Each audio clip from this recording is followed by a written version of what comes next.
Hugo is his name.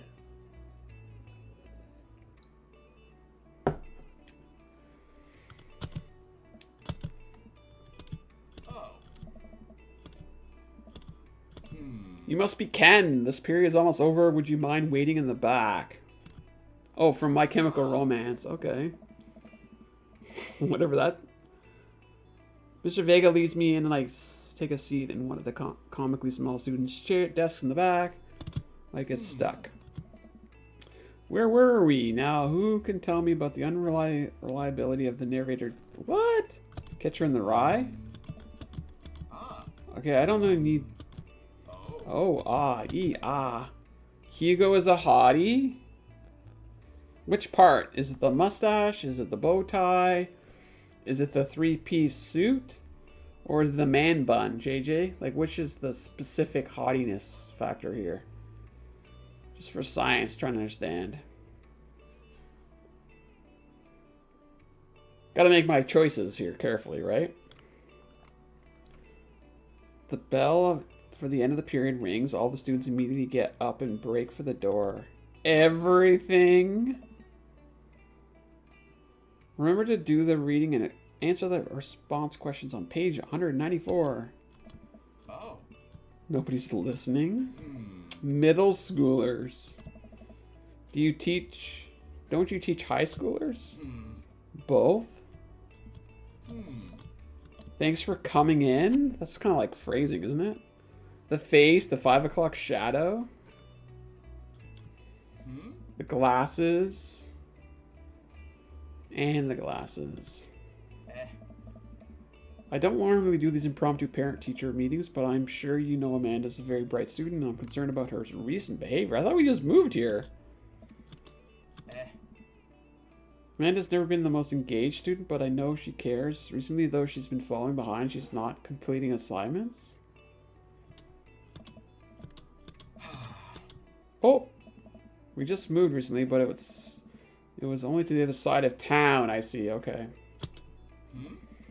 See if you can talk to her about it. I know she values you a great deal and would appreciate your guidance. I don't know.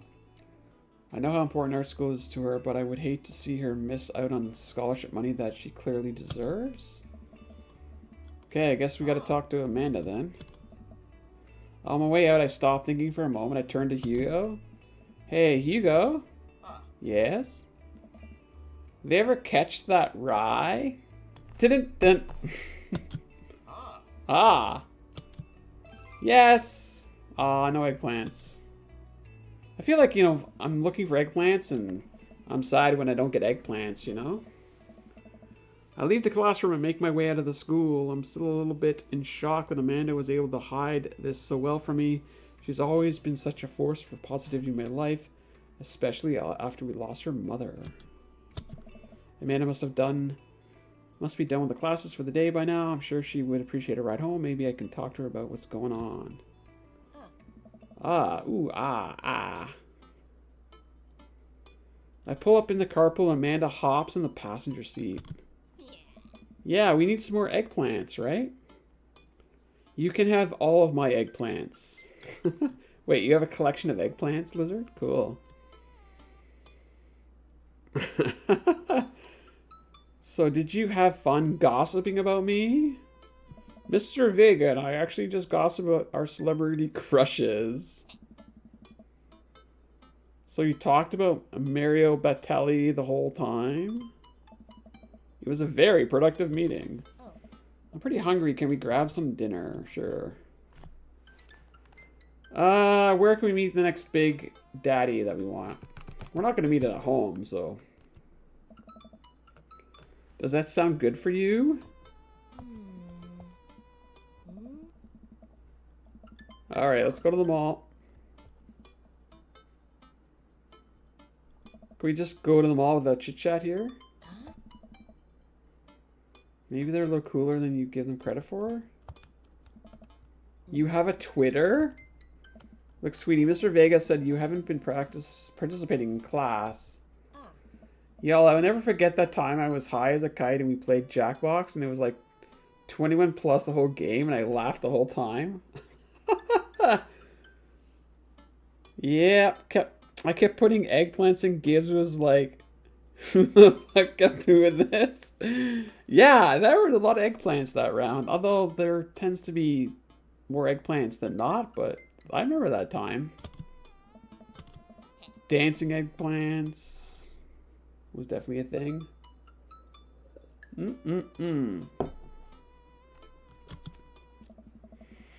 We pull up the stoplight and Amanda, she's still texting. I can tell that whatever it is, she doesn't want me knowing about it. That's frustrating.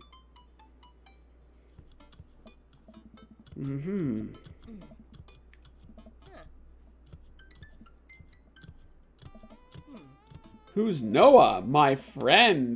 Does he go to your school? Yep. Do you like Noah? No, Dad. Ugh, I can't believe you would. Dad, ew, oh, Jesus. Oh, gross. Just asking, bro. He's just my friend. We just friend-zoned Noah real quick here. The best game of Jackbox ever? Completely inappropriate. Uh-huh. I was behind my screen in actual tears. That video is probably on YouTube somewhere, JJ. It's gonna be like as a live video. Guys and girls can be friends. He's my friend. This is going well. She leans forward and turns up the radio. I guess that conversation is over. Whew. We arrive at the mall, a big indoor shopping center with a couple different floors. Kind of dead, but this doesn't stop a mall security guard from yelling at the top of the loitering kids. I think if you don't meet the other daddies, you had a chance in Joseph. I've lost track of their names now, Kat. Let's eat something disgusting for dinner. What? Hell yeah. Language, missy. We approach the food court and evaluate our options. There's a greasy restaurant after greasy restaurant. My heart burns just looking at the menus. Nobody looks happy to be here. Are you in the mood for bread dipped in sugar? Oh, we have a Twitch follower. Welcome in. Thank you so much for following over on Twitch. What are you in the mood for? Bread dipped in sugar? Bread with cheese on it? Or do you just want me to inject some fat directly into your bloodstream? The blonde guy with the pink shirt is gonna make a party, then you can meet all the daddies. Oh, that's more convenient, Kat, because this running around town meeting the daddies is exhausting. Joseph's the one with the creepy kids. Gotcha. Nachos, please. We order a giant plate of chips and unnaturally orange cheese from a very unenthusiastic and possibly stoned teenager. We take a seat at the rickety table and dig in. These are bad. These are very bad. But also strangely delicious. We have to eat through the pain. No pain, no gain. We enjoy the fluorescent cheesy goodness together until we're all out of nachos. I feel like your cheese should not be fluorescent. I don't know, call me crazy, but something's been bothering me for a while. Can you explain memes to me? Oh my god, Dad, just quit. Just pack it in. Hang up your skates. Put away your golf gloves. You're done. Explain the memes to me. Whew. You get more points if you meet the daddies before the party. Ah, gotcha. So keep being a forced extrovert. That cheese cannot be safe to eat? You mean fluorescent cheese is bad for you? Which meme?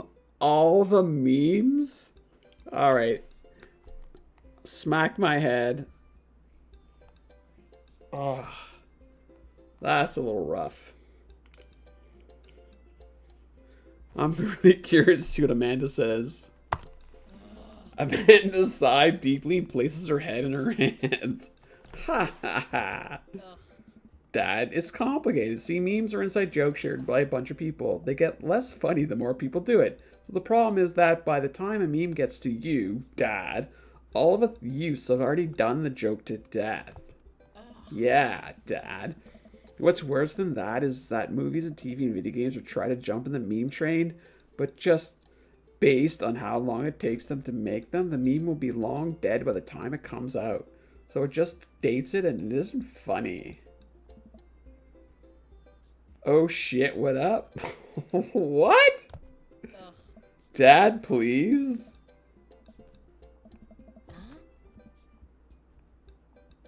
We're gonna go to a goth store now? Hey, we're gonna get some, what do you call it? Band t-shirts, it looks like, right? What's the name of that store that sells all this kind of crap? I'm trying to think of it. I think they have it here in Canada. What's the name of the store that sells all this kind of memorabilia, I guess? She's telling the truth about the last thing? Oh yeah, no, I get it. Hot Topic. Thank you, Kat. Yes, yes, Stephanie. Yes, Hot Topic. Thank you, Dalton. It's been a while since I've been to Hot Topic.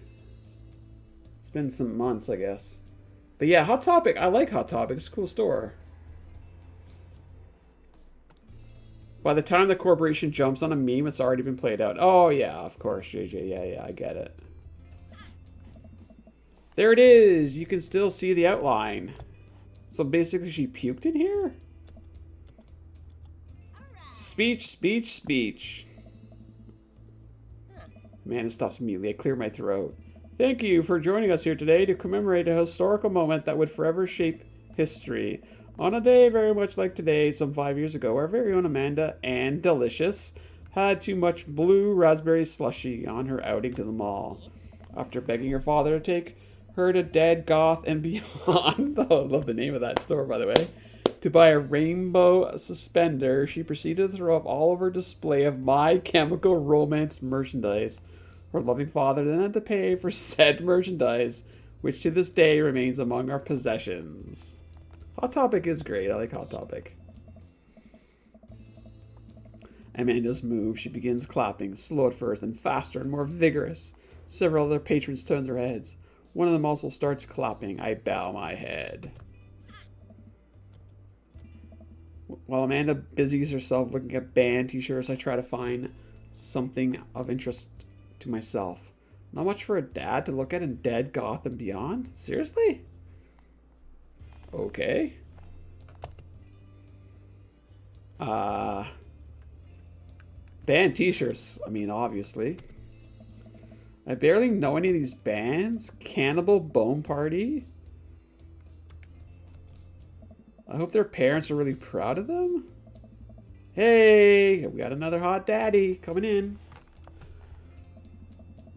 What is this guy? Is this Dracula Daddy?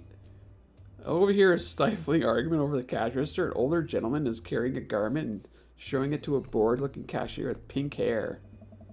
I can see that. Don't know what to tell you, dude. I just work here. Oh my. Listen, when I bought this online, the website said this blouse was Victorian inspired. However, when I received it, it clearly held their trademark of Edwardian dressage. What the fuck is he talking about?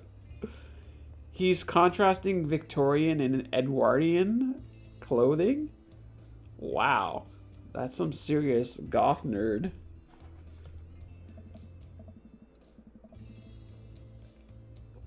Do you want a coupon? I can give you a coupon. We leave if I give you a coupon. Ah, classic. Is there a manager present? People have to know what they're buying. I think we're just going to call this guy Karen. I am the manager. It's important to differentiate between Victorian era and Edwardian era. Is it the cat? Is it now?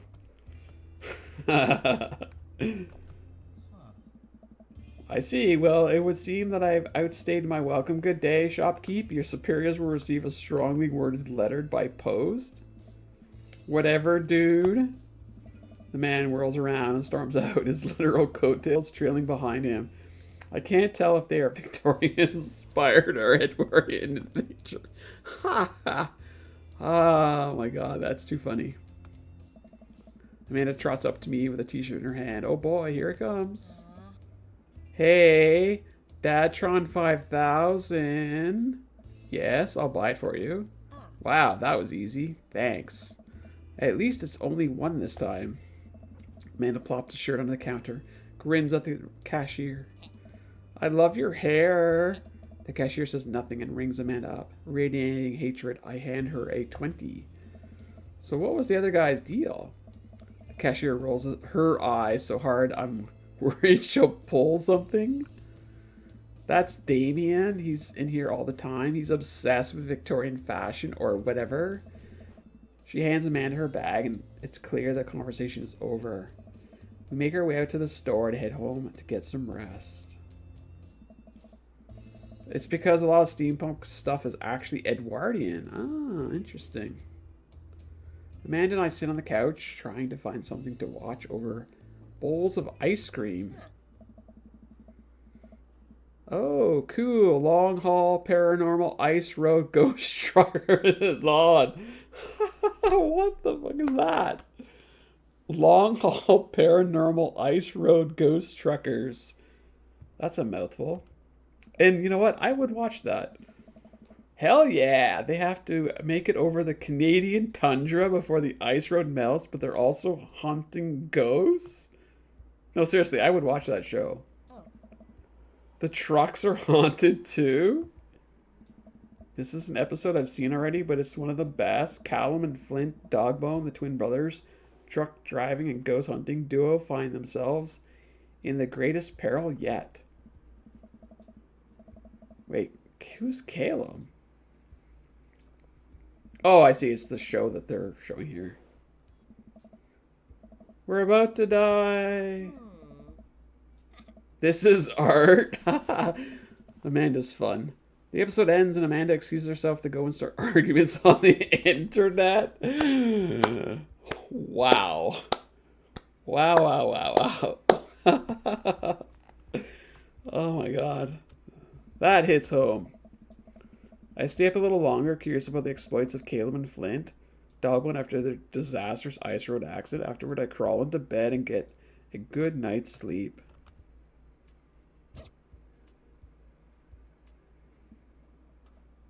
ZZ top. Morning sleepyhead, 5 more minutes. You never let me ever have 5 more minutes. Get up. Fine. We have cereal for breakfast and spend the morning putting together furniture.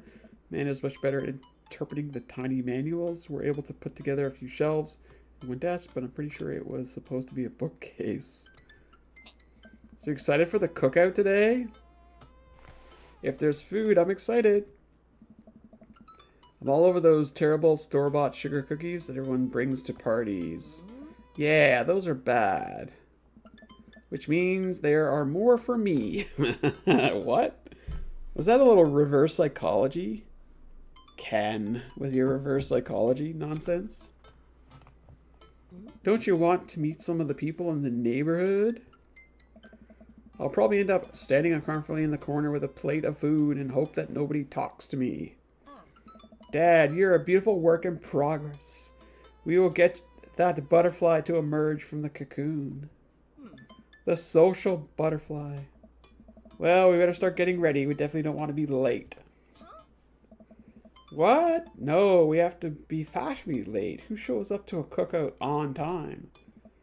You know what? We're going early just because you said that.